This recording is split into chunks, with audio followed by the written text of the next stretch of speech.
we'll be talking about raising empowered boys.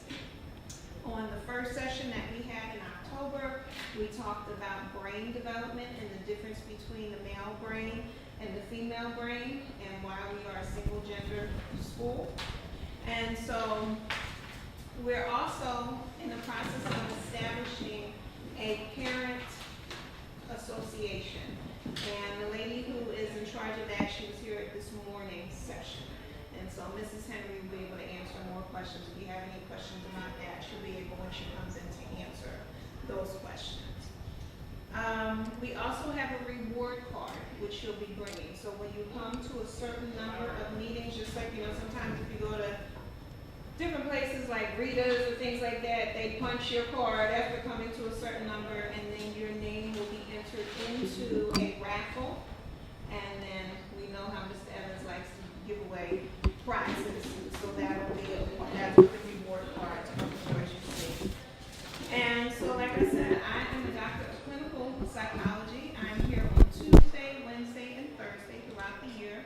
I do a lot of different things. Sometimes if the scholars are having difficulties in class, if they're having difficulty with their peers, if there's been stuff that's happened at home that has upset them, we'll contact the parents, or the parents will just contact the school and say, can somebody please call?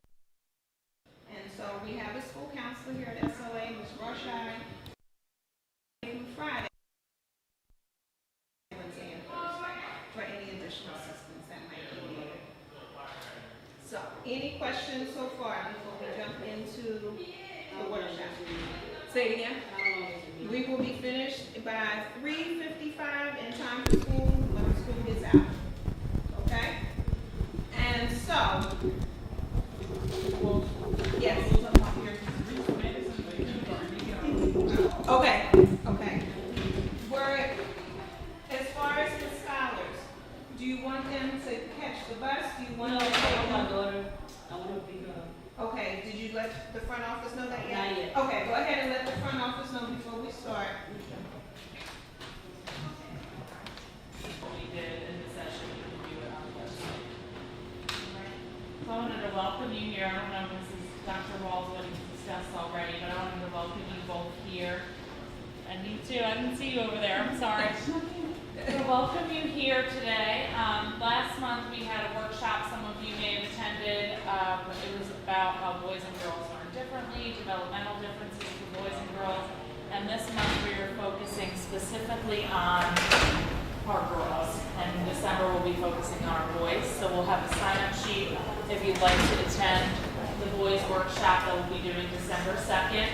But what we really want to focus on today is just our girls, their self-esteem, how images that they are portrayed in the media, how women are portrayed and girls are portrayed in the media, how that affects their self-esteem, and what we can do to make them shine from the inside in their inner beauty instead of focusing all on the outside and external beauty. So if Dr. Balls is going to lead us through some developmental changes that our young girls go through, some things that you may notice with the young ladies in your life, or things that you've experienced yourself. And we're going to talk about just how to empower them to have a high self-esteem and really believe in themselves. Yeah. And so we'll first start with an SLA Diamonds poem that I wrote specifically for our girls here, because we want them to recognize that they are diamonds. As Mrs. Henry and I talked about, we said, what do we want the girls to know about themselves? When we talk about being empowered, what does that mean? We want them to recognize that they have value. We want them to recognize that they are strong. All of these different qualities that we associate with a diamond, the girls have. And so this is really the aspiration. This is the goal. We want them to start to feel this, understand this, and live this. So you can take a look at the yellow sheet that says SLA Diamonds. I am an SLA Diamond, beautiful and rare, more than my looks, more than my hair. I am an SLA Diamond designed to shine. I'll change the world for the better, one step at a time. I am an SLA Diamond created to lead. I am an example to others to continuously succeed. I am an SLA Diamond who knows my worth. I am priceless and valuable, a queen from birth. I am an SLA Diamond, strong, empowered, and courageous too. I recognize that the greatness in me activates the greatness in you. I am an SLA Diamond. We at SLA, obviously Southwest Leadership Academy, we're creating leaders. Not leaders of the future, yes, but also leaders of today. We want them to recognize that they have power, that they have an impact on their classroom community, that they have an impact at home, in their neighborhood, and of course in the larger global community. And so we start training them with that understanding now, so of course when they grow up, they're able to recognize these qualities within themselves. One of the first steps, of course, in empowering them is to empower us. We have to understand what they are going through. And so what we have up here is called the bell-shaped curve, which is just an example of how most things fall. So for instance, right here in the middle, notice it says same as others. Most of the people are going to fall in this area. But then you always have a few that have more than others and a few that have less than others. For example, when we talk about development, most girls are going to start to have their cycle. They're going to start menstruating around what age would you say? 10, 11. Right, 10, 11. Most people are going to fall in here. Do we have some that start around 8 and 9? Yes, just a few, right? And then we have some that don't start until 15 or 16. It's the same in every aspect of behavior. We're going to have most people are going to fall in here. We call that the average range. And then we're going to have some which are going to be a little bit more advanced, or sometimes we refer to it as being developmentally delayed. The thing about development is that it varies. And we have to remember that. Now, I refer to development as PIES. P-I-E-S. The P stands for physical changes. The I stands for intellectual changes. The E stands for emotional changes. And the S stands for social changes. Our scholars are going through all of these changes. So now, tell me what grades do we have represented here today? Third grade. Kindergarten and Okay. And so, and fifth. and fifth. I gotta say, I feel like I'm missing somebody. Okay. So throughout development, their role is going to change. It's going to vary. Now, let me just go back real quick to this one. Socially, they may be able to make friends just like everybody else. So they may fall within the average range here. But then intellectually, they may be a little bit smarter than some of their friends. So they're going to fall more on this end of the scale. All right? And then emotionally, they may be still doing a lot of temper tantrums and things like that. So emotionally, they may fall on this end of the scale. Do you see what I'm saying? So development is going to vary throughout life. It doesn't happen the same all the time. So if you're dealing with a 7-year-old that when they don't get their way, they now act like a 3-year-old, you are going, what is wrong with you? You shouldn't be doing this. Well, that's because emotionally they're still developing in that area, okay? And that's just natural for that development to vary. The other thing that we have to remember is that children are developing at a rate of 1.5 to 2 years earlier than what we used to expect or what used to be normal. That's why we say things like, when I was a child, I didn't do those types of things. All right? They are developing faster than what they used to. And we have to recognize that. So questions like, who am I? Used to come when they were 12 years old. Those questions are now coming when they're 10 and some 9 years old. Some questions about self-awareness we didn't look for until they were in 5th grade and 6th grade. We're now seeing them in 3rd grade and sometimes 2nd grade. People want more privacy now. We're seeing this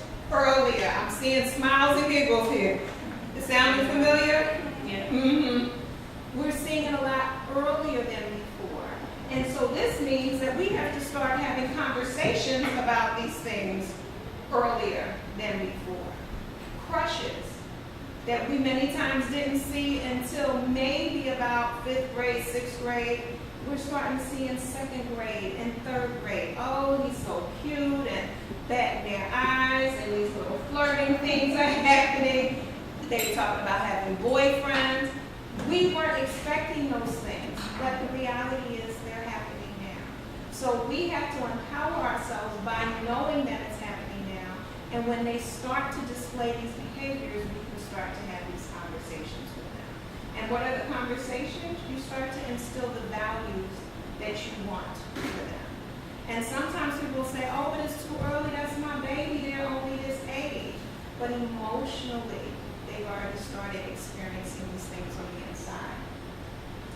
The other thing is there's cultural differences. And we have to take that into account as we're empowering ourselves as well as empowering our girls. Because the message that they get at home may be very different than the message that they're getting from their friend's house, which may be very different than the message that they're getting on TV, and how they're understanding all of these messages. The other thing with SLA is, although we come in and we see a lot of brown faces, it is one of the most diverse schools. We have people from a lot of different countries, and so that's bringing a lot of different cultural practices. We have different religions. We have all of these different pieces that we have to take into consideration, which again is the reason why we have to have an open conversation with our scholars as well as with your children about what it is that you want and expect of them. One of the main differences that I see all the time are girls when they hit middle school, and if they're practicing Islam, and they're having feelings about boys, but it goes against what they're being taught. What do you do with that? You don't act like it doesn't exist, because it does exist, but you have to learn how to deal with it in an appropriate manner. As I talked about, another key influence is school. Key people, you, parents, guardians, teachers, all of us, their peers. We know when they start to get a little bit more towards that middle school range, their peers start to have a greater influence than you do. And so we have to recognize and be mindful of who are they spending time with? How are they spending their time? And then lastly, we have society, media. What do they see on TV? What are they exposed to? What music are they listening to? A big one, gender roles. What does it mean to be a girl? We really need to talk to them and find out how they perceive being a girl. Research has found that when they're little, they feel like, was that Beyonce song, Girls Run the World? Like they feel like they can do any and everything. And then all of a sudden, when they get to be about 11, 12 years old, their self-esteem starts to be a little bit different. And they're not sure if they can. And boys do that, but girls can't do that. And so they start to question who they are. And it's based on these things called gender roles. What is the family saying I can do? What is society saying I can do? What message am I receiving as a female? And that also taught, and that goes into those social roles also. Any questions before I continue? Any thoughts you want to share? No. Okay. You said off camera, we'll talk about it. Okay. So, physical changes. What physical changes can we expect with girls? We can expect that they are obviously, they're going to start getting taller, right? Their feet are going to start to grow. They're going to start, their behind is going to start to change shape. All of these things, their thighs are going to start to get thicker. We call it curvy, we call it develop. The hair on their skin, on their arms and legs is going to start getting thicker. They're going to start getting hair under their arms and in their genital area. And then they're going to start growing, their breast buds are going to come out. And then they're going to start needing to wear bras. They don't want to hear this. Most fathers don't want to hear this or even accept this reality. But this is what's going to happen. Some people get a chance to gradually transition into training bras. Some people don't. They go straight from t-shirts into full-fledged bras. And we need to have conversations about this because this becomes new bodies for them. And they don't know how to navigate it. They start to feel insecure. Some of them start to feel embarrassed. Many times they're trying to hide all these changes that are happening to them. So it's important that we talk to them about the changes that are happening to them. The other thing with that is their body image. How do they view themselves? See, if you look at society, society tells us we should look how? Very thin, right? Light skin usually, long hair, straight hair. This is what society tells us. So now, if you're not very thin, if you're not light skinned, you don't have straight hair, how are you viewing yourself? We have to find out. Even if you are light skinned, very thin and straight hair, how are you viewing yourself? Because may not be how you want to look. So we have to find out how do they feel about themselves. And then we, as those who are raising them, need to make sure that we are putting the message in them that they are beautiful, that they are like diamonds, that they are unique. See, as they're growing, it's natural for them to compare themselves to other people. And that's fine, but it's not a matter of them saying she's better than me. It's a matter of learning to say she's different than I am. And it's okay to give yourself a compliment. Because they're so worried that if they say something positive about themselves, they're being conceited. And so instead of giving themselves a compliment, they'll talk bad about themselves. Oh, I'm not that pretty. Oh, I'm okay. Oh, but someone's smarter than I am. And in order for them to be empowered, they have to understand that it's okay to give themselves positive talk. All right? Society so many times teaches us to look for what's wrong and to ignore what's right. Because if we paid attention to what was right and truly loved ourselves, we wouldn't buy half of the things that they advertise on TV. And so they need to understand that they are beautiful the way that they have been created. Then there are also the intellectual changes that I talked about. As they grow, they move from being concrete thinkers, meaning that whatever you say it is, that's what they think it is. This is, let's cut this off. This is half full, all right? If I ask somebody in kindergarten, what does it mean that this is half full? They're going to say to me, oh, that's because the water only goes up to right here. But if I ask somebody in middle school towards 8th grade, what does it mean when somebody says it's half full? They'll say, oh, you're looking at the negative. You're not looking at positive things. They'll understand that they move more into abstract type thinking. Okay? So we need to understand that when we're talking to them, we have to make sure we're talking to them at their developmental level. Many times we use words that seem like everyday common words, but to them, they're just used to hearing it.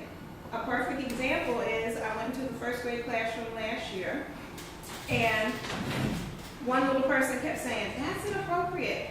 Stop doing that. That's inappropriate. And I said, come here. I said, what does inappropriate mean? It means if you throw a desk, that's inappropriate. Or if you slide your paper off, that's inappropriate. But what does inappropriate mean? They had no idea. I said inappropriate means it's not okay.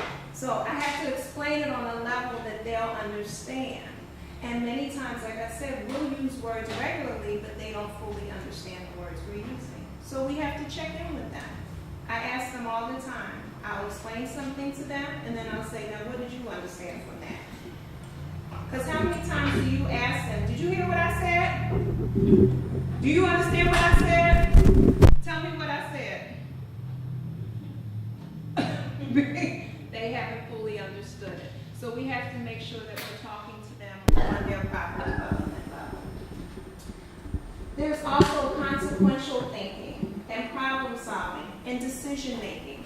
We have to give them opportunities to practice this type of thinking. If you bring your homework home and you do your homework, you then can, it's that cause and effect. You can play your video games, you can watch TV, you can go outside and play.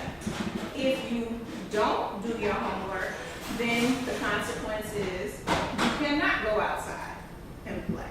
All right? So we start to give them opportunities and teach them these skills of consequential thinking because it starts with homework. As we're raising them to become successful adults, what do they need to know?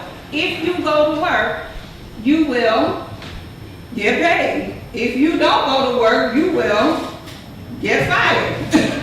So the consequential thinking, as a young person, we're teaching them these skills so that they can do them when they get older. Same with problem solving. We have to give an opportunity to problem solve. Many times we as the adults, we want to jump right in and solve a problem for them, but if they don't learn the skills how to do it, how are they going to learn when we're not around? But question, for these things, especially like consequential and problem solving, is it beneficial to start as early as possible? Yes, it definitely is. They have problem solving, decision making, all of those. It's as simple as like you would do with a little person. Do you want to wear this or do you want to wear this? And none. That's for another place. So do you want, but give them the choice. So they start making decisions. It's cold outside, so now we're problem solving. Okay, well then make sure I have to get my jacket, right? Make sure we get a sweater. So it starts little and then you start to build it up. I have so much homework and I want to go to the party. Sounds like you have a problem. What can we do? Well, maybe if I do my packet throughout the week, by the time it's time for the party, I'll be able to go. So we're building the skills as they grow. Social. We recognize any of these people? Mm-hmm. This one has taken the world by storm as of late. All right, so we have Cookie from Empire, we have Nicki Minaj and Rihanna, we have Beyonce at various angles, and we have the Real Housewives of Atlanta. Do our scholars know who these people are? Yeah. Yes, they do. Whether they're allowed to watch it in your house or not, they still get exposed to these pieces. How does that happen? They have peers, that's right, who talk about it. Yeah. They have friends, they have phones where they can look stuff up on YouTube. So you might not be able to watch it at home, but my friend has a phone and we can watch it there. All right? And so we have to be mindful of the social influences. What does this tell us about beauty and acceptance? What messages are they receiving? Are they saying in order to be famous, you have to walk around barely cooked? I don't know. We have to talk to them to find out how are they taking in these messages. When someone makes a statement on any of these shows or when they're giving speeches and now all of a sudden the children are imitating them. And you're going, where'd you get that from? Oh, Cookie said that on Empire last night. Okay, that was a television show. Leave it there. Okay? I remember last year I kept going to places and I kept seeing girls with all of these headbands with these big flowers. And I said, what is this? And even at graduation last year, I said, what is this? Where did this come from? And finally I pulled somebody aside. I said, okay, we're looking at middle school here. Everybody's doing it. What celebrity is doing this? And I tapped somebody. I said, where did they come from? They said, oh, Nicki Minaj had that one in her latest whatever. All right? So we have to be aware of the influences. Family, they're watching you all the time. They can imitate you and anyone they're around. They can imitate their teachers. And so they do it for you sometimes. They can imitate you. And so we have to be careful of what we're saying and what we're doing because we are their first teachers. We learn. People speak non-verbally more than they speak verbally. So that's why many times they'll refer to us as hypocrites if we say one thing and do something else. And they can give countless examples of how we didn't do what we said. We have to remember that. They're watching us.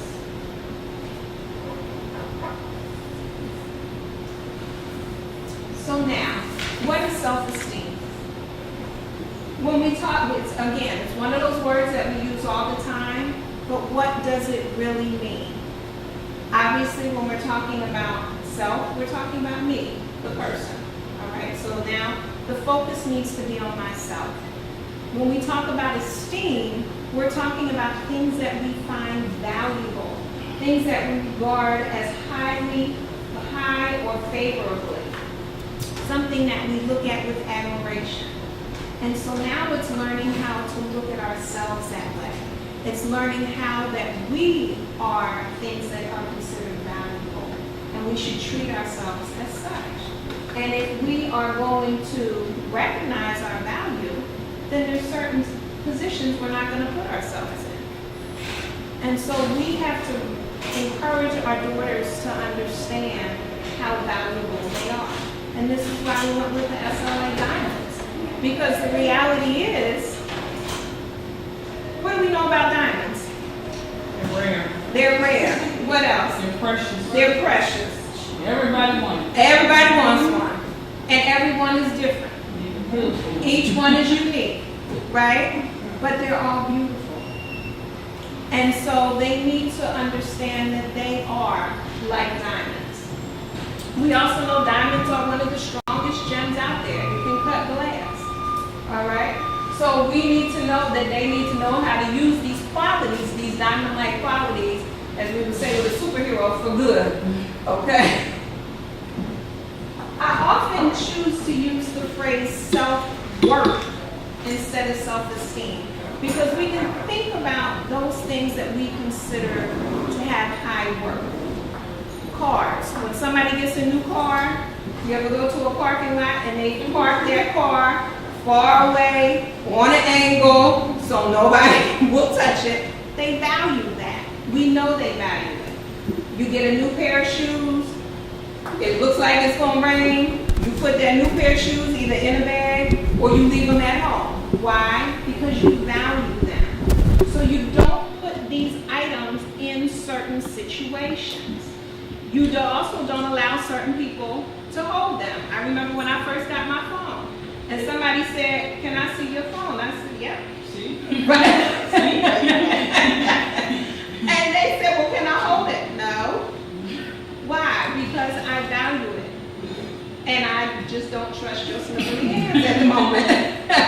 So we recognize that. We don't give our young person keys to the car. Why? Because we value their life, we value the car, and we know that that's just not a good match at the moment. You value freedom, exactly. All right? So we need to take a look at that. Are they doing things that show that they value themselves? And if they aren't, then we need to call them on it and teach them another way to show that they value themselves. The other thing is we have to model what it means to value yourself.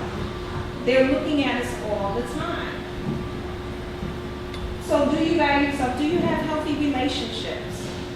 Do you take care of your body by eating properly, by resting, by exercising, by pampering yourself? These are things that we need to teach our young ladies in order to have a balanced life and a healthy life. We have to make sure we're doing it for ourselves, but also doing it for them also. You just have to qualify pampering. Qualified pampering. So sometimes Not getting too much anymore. no. Take your hair, right? Making sure, maybe getting your nails done, depending on what it means, because it's going to be different for each person. All right?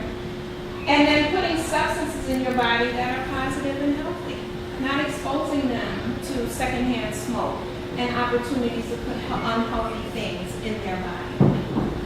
So what can you do? You can model self-love and self-appreciation. You can teach them how to value themselves by valuing yourself. You can demonstrate healthy relationships. And sometimes this happens to us all the time. Throughout development, we're constantly changing relationships. Why? Because those relationships are no longer serving our highest good, right? Or serving our best purpose. And so if we're having a relationship, a friendship with somebody who every time we spend time with them, we get in trouble, as much as I may like that person, I cannot spend time with that person because it's not leading me towards my greatest life. It's leading me towards trouble. Okay? As parents, as guardians, we have to monitor their relationships. because we need to make sure that they are able to function appropriately within the relationship. What else does that mean? We have to monitor the different social media aspects that they're using. So for some of the older ones, with their text messages, with their Kik, with their Uvu, we have to stay on top of all the new social media trends to find out how they are communicating with each other, how they're representing themselves to the world.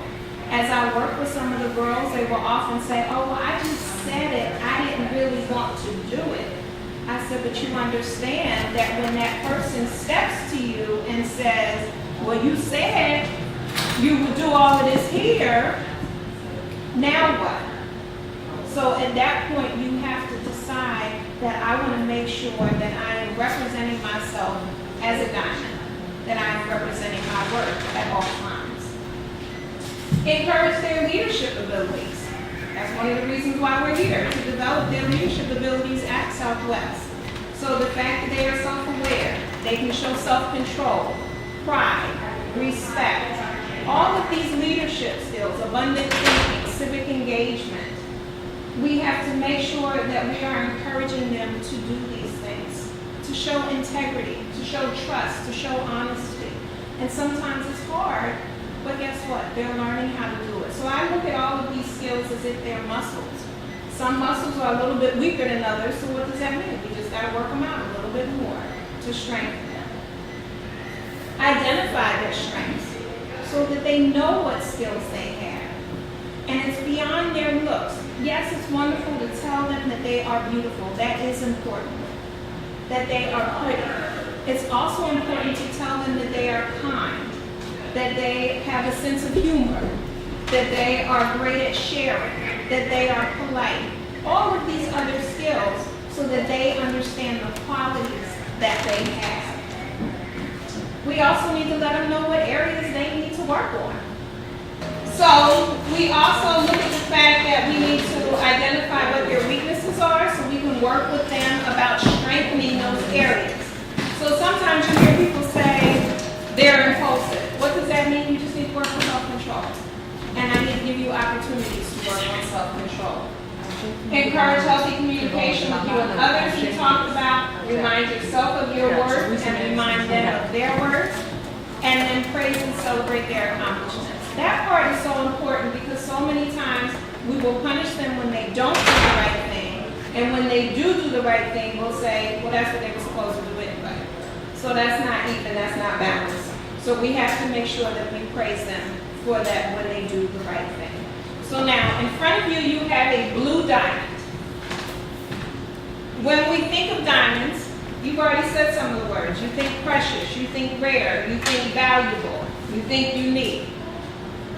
What I want you to do is I want you to write a letter to your daughters, just talking about, or to the young women who are in your life, and just tell them the qualities that they have that you want them to represent like a diamond. So for instance, if I were talking to you, I might say, you know, you shine, you stand out. And I want to let you know that I see that about you. Okay? And then give it to them. Because they need to know that you see them as valuable, that you see them as precious, that you see them as unique. Again, as I said, this is the goal. We want to get them to this point. You writing a letter to them, one that they can hold on to and keep. It's amazing things that you give children that they will hold on to for the rest of their lives. And in those quiet moments when they're not feeling so diamond-like, and they open up and they look and they say, my dad said I was beautiful. My dad said that I was rare. My mom said that I was unique. My mom said that I was priceless. Those are the types of things that they hold on to. So in these last few moments, take a moment and write your diamond a nice shiny message.